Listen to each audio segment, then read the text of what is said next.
Good morning students. आज हम लोग कॉटन और उसकी प्रॉपर्टीज़ के बारे में पढ़ेंगे। कॉटन मतलब होता है रुई। रुई आप लोगों ने डेली लाइफ में देखा हुआ है और उसके बहुत सारे यूजेस हैं। जैसे घर के जो गद्दे होते हैं, तकिया होता है, उसके अंदर रुई भरा जाता है। मेडिकल इंडस्ट्री में इसका बहुत ज़्यादा यूज़ होता है। आप लोगों ने देखा होगा डॉक्टर्स को जब वो किसी वुंड को साफ़ करते हैं तो रुई का यूज़ करते हैं, या फिर कहीं ब्लीडिंग रोकना होगा तो होता है तो वो मेडिसिन लगा के उस पर रुई की पट्टी लगाते हैं। तो इस तरीके से कॉटन का यूज़ जो है वो बहुत ज़्यादा है। That is why it is known as world's most popular plant fibre. ये सबसे ज़्यादा पॉपुलर प्लांट फाइबर है रुई। और ये प्लांट फाइबर है ही है, पता ही है, क्योंकि ये मिलता है हमें प्लांट से। ये रुई का जो गुच्छा होता है, जो आप लोगों ने रुई देखा है, वो प्लांट पे उगता है। इसके होते हैं सीड्स। इसके बारे में आगे पढ़ते हैं कैसे ये उगता है। It is obtained from cotton plants shrub. एक होता है कॉटन प्लांट जिसको हम लोग श्रब बोलते हैं। श्रब मतलब होता है झाड़ी। झाड़ी यानी कि छोटे पेड़। कुछ इस तरीके से देखिए श्रब का स्ट्रक्चर होता है। ये यहाँ से तना निकला और यहाँ से इसके छोटे छोटे और बहुत सारे तने निकलते हैं और इसमें ये जो है इस तरीके से पेड़ लगता है इसका। श्रब मतलब होता है झाड़ी, यानी कि ज़मीन से ही, नीचे से ही इसके बहुत सारे तने निकलने लगते हैं। और इस तरीके के जो पेड़ हैं, मतलब कॉटन का जो प्लांट है, इसको चाहिए होता है वार्म क्लाइमेट। वार्म क्लाइमेट मतलब गर्म क्लाइमेट, गर्म मौसम चाहिए होता है। और विथ मॉडरेट रेनफॉल। मॉडरेट मतलब मीडियम। रेनफॉल मतलब कि जो बारिश है वो मीडियम चाहिए होता है। ऐसा भी नहीं है कि बहुत ज़्यादा बारिश में भी ये नहीं होता है और या बहुत सूखा पड़े तो भी नहीं होता है। इसको मीडियम बारिश चाहिए होता है। It bears fruits called cotton balls. अब इस पेड़ के अंदर लगते हैं फ्रूट, फल, जिसको कि बोलते हैं कॉटन बॉल। एक्चुअली वो होता है फल, एक तरीके का फल होता है। जैसे पेड़ों पे आम लगते हैं ना, उस तरीके से इस पे एक फल लगता है जिसको बोलते हैं हम लोग कॉटन बॉल्स। यानी कि उसी के अंदर कॉटन भरा होता है। वो एक तरीके का बॉल होता है, बॉल लाइक स्ट्रक्चर होता है जिसके जिसके अंदर कॉटन भरा होता है। और कॉटन के सीड्स भी होते हैं, बीज भी होते हैं और कॉटन भी होता है। कुछ समय बाद जब वो पकता है तो उसके बाद कॉटन बॉल जो है बर्स्ट हो जाता है। बर्स्ट मतलब फूट जाता है, फूटता है और उसके अंदर से कॉटन के फाइबर बाहर आते हैं। जैसे वो कॉटन का बॉल फूटता है, उसके अंदर से बीज और कॉटन के फाइबर्स वो दोनों बाहर आते हैं। ठीक है। अब जो है वहाँ से इसको पिक किया जाता है और पिक करने के बाद उसके धागे बनाए जाते हैं। धागे बनाने के बाद उसका कपड़ा बनाया जाता है। ये सारा प्रोसेस कैसे होता है हम लोग स्लाइड में देखेंगे। नेक्स्ट टॉपिक है steps involve in making cotton yarn. अब हम लोगों ने देखा था जो कॉटन बॉल होता है उसमें से जो कॉटन निकलता है उससे हम लोग यार्न कैसे बनाते हैं। यार्न मतलब होता है धागा। उससे हम लोग पहले धागा बनाते हैं, फिर उस धागे से कपड़े बनते हैं। तो ये देखते हैं कि वहाँ से धागा बनने का क्या प्रोसेस है। फर्स्ट प्रोसेस है, पहला स्टेप है पिकिंग। पिकिंग मतलब पिक करना। जो कॉटन के बॉल्स होते हैं और ये जब बॉल पकने के बाद फूट जाते हैं, यानी कुछ इस तरीके से,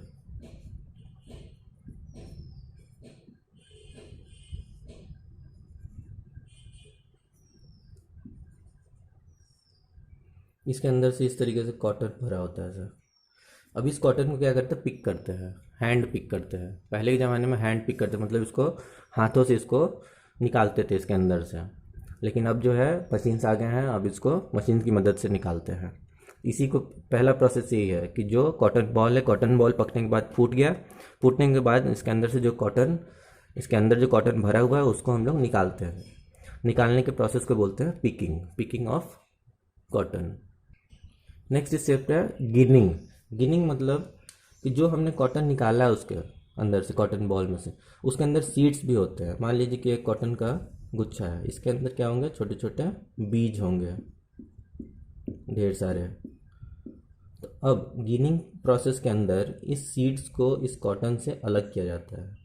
यानी कि ये सीड्स जो है हम लोग अलग कर देंगे और एक कॉटन जो है ये सीड फ्री हो जाएगा। यानी इसके अंदर अब बीज नहीं बचेगा। सीड अलग हो गया, कॉटन अलग हो गया। तो ये जो सेपरेशन प्रोसेस है, बीज को कॉटन से अलग करने का जो प्रोसेस है, उसका नाम है गिनिंग। ये भी पहले हाथ से ही किया जाता था, लेकिन अब जो है बहुत सारे मशीन आ गए हैं, इंडस्ट्री में मशीन के द्वारा किया जाता है। नेक्स्ट प्रोसेस है स्पिनिंग। स्पिनिंग मतलब होता है ये जो कॉटन का गुच्छा है इसको यार्न में तब्दील करना, यानी कि इसको धागे में बदलना। इस प्रोसेस को करते कैसे हैं देखिए। सबसे पहले जो हमने कॉटन के गुच्छे में से सीड को अलग किया था, तो जब सीड अलग हो जाता है तो इसका नाम होता है लिंट।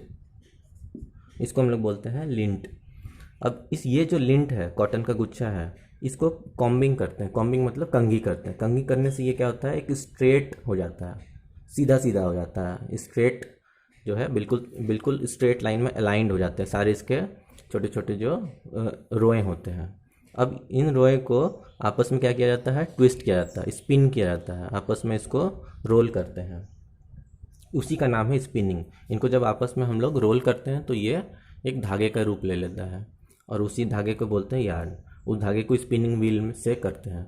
स्पिनिंग व्हील एक तरीके का व्हील है जिसमें कि इन सारे कॉटन्स को लगा दिया जाता है और वो उसको घुमा घुमा के स्पिन कर करके एक धागे के रूप में बना देता है, और एक जगह वो इकट्ठा होता जाता है। This is the whole process. Next topic is properties of cotton. Cotton के कुछ प्रॉपर्टीज़ देखिए। पहला प्रॉपर्टी है, इट इज़ सॉफ्ट फैब्रिक। ये बहुत ही मुलायम फैब्रिक होता है, इसके जो कपड़े बनते हैं वो बहुत सॉफ्ट होते हैं। Second one is it shrinks, मतलब ये सिकुड़ता है। जैसे आप लोगों ने देखा होगा कि जब आप कॉटन का सूती कपड़ा जब लेके आते हैं, सूती शर्ट या सूती कुछ भी कोई भी कपड़ा लेके आते हैं, तो पहली बार जब उसको धुलते हैं, धुलने के बाद उसका साइज जो है छोटा हो जाता है। तो छोटा क्यों होता है, because it is the property of the cotton to shrink. उसका प्रॉपर्टी होता है सिकुड़ने का। जैसे वो पहली बार दूसरी बार धुलता है ना, तो पानी में जाने के बाद वो क्या होता है, सिकुड़ जाता है। सेकंड पॉइंट है breathable fabric. It is a breathable fabric. मतलब ब्रीदेबल मतलब ब्रीद मतलब सांस लेना, ब्रीदेबल मतलब सांस लेने योग्य, यानी कि ये जो इसके जो कपड़े बने होते हैं उनके आर पार जो है हवा पास कर जाता है। अगर एक कॉटन का फैब्रिक है तो हवा अगर इधर से जाएगा तो ये इधर से बाहर भी निकल जाएगा, यानी कि ये हवा को रोकता नहीं है। That is why it is preferred in summer seasons. गर्मियों के मौसम में हम लोग कॉटन के कपड़े ही पहनते हैं, इसलिए क्योंकि ये कपड़े जो है हमारे बॉडी को हवा पास होने देते हैं, बॉडी में हवा लगने देते हैं। क्योंकि ये अपने अंदर से हवा को पास करेंगे तो हवा इंटर करके हमारी बॉडी तक चला जाएगा और हमें ठंडक फील होगी। थर्ड पॉइंट है एब्जॉर्ब्स मॉइस्चर। अगेन ये क्या करता है, मॉइस्चर के एब्जॉर्ब करता है। यानी कि गर्मियों में जब हम इस कपड़े को पहनते हैं तो हमारा जो पसीना होता है, पसीने को ये सोख लेता है, एब्जॉर्ब कर लेता है। और एब्जॉर्ब करने के बाद जैसे मान लीजिए